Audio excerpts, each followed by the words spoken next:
let it hang, hang.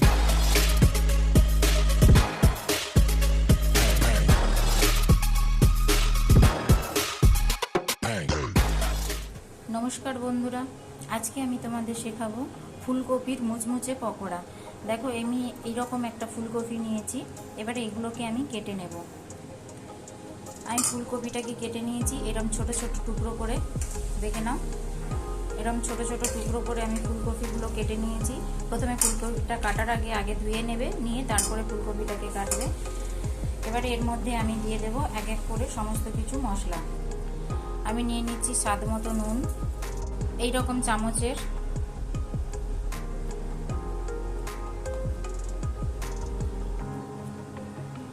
চার চামচ আমি বেসন নিলাম, সামান্য ধনে গুঁড়ো দিয়ে দিচ্ছি, কালো জিরে গুঁড়ো দিয়ে দিচ্ছি, লঙ্কার গুঁড়ো, সামান্য হলুদ,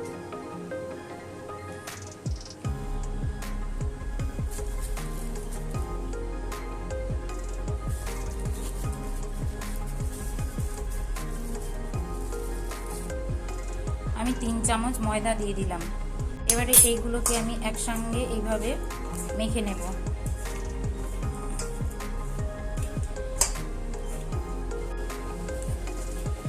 মাখার পরে এটা দেখো একদম শুকনো শুকনো আছে, তার জন্য এবারে আমি সামান্য একটু এর মধ্যে জল এরকম ছড়িয়ে নেব।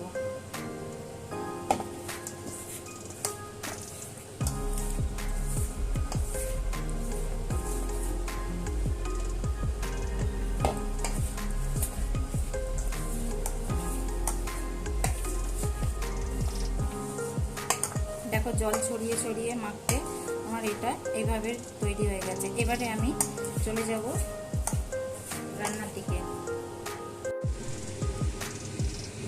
কড়াই আমি তেল বসিয়ে দিয়েছি, তেল গরম হয়ে গেছে। দেখো এটাকে এইভাবে মেখেছি কিভাবে। এবারে এর মধ্যে আমি এগুলো এইভাবে তেলে ছেড়ে দিলাম। তবে এটা হাই ফ্লেমে করবে না, তাহলে কপি সেদ্ধ হবে না, পুড়ে যাবে সব।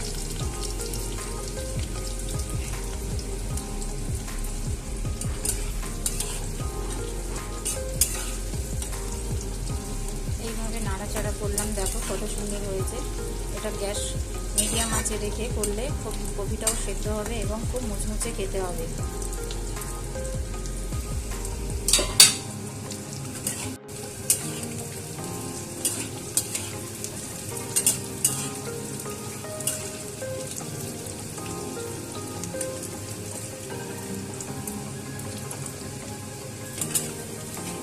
দেখো এইভাবে লাল লাল যেই হয়ে যাবে তখন আমি এগুলো নামিয়ে নেব। আমার হয়ে গেছে এটা আমি নামিয়ে নিচ্ছি। দেখো একদম ক্রিস্পি হয়েছে।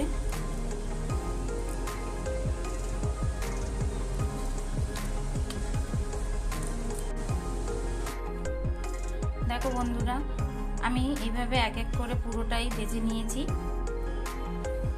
এবং একদম মুচমুচে সব হয়েছে।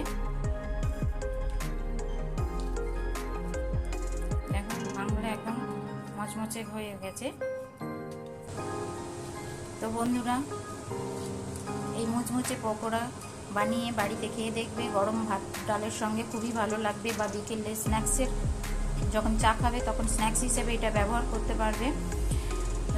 টাটা বন্ধুরা, কেমন লাগলো আমার চ্যানেলটাকে সাবস্ক্রাইব করবে, জানাবে কমেন্ট বক্সে লিখে। চলো টাটা।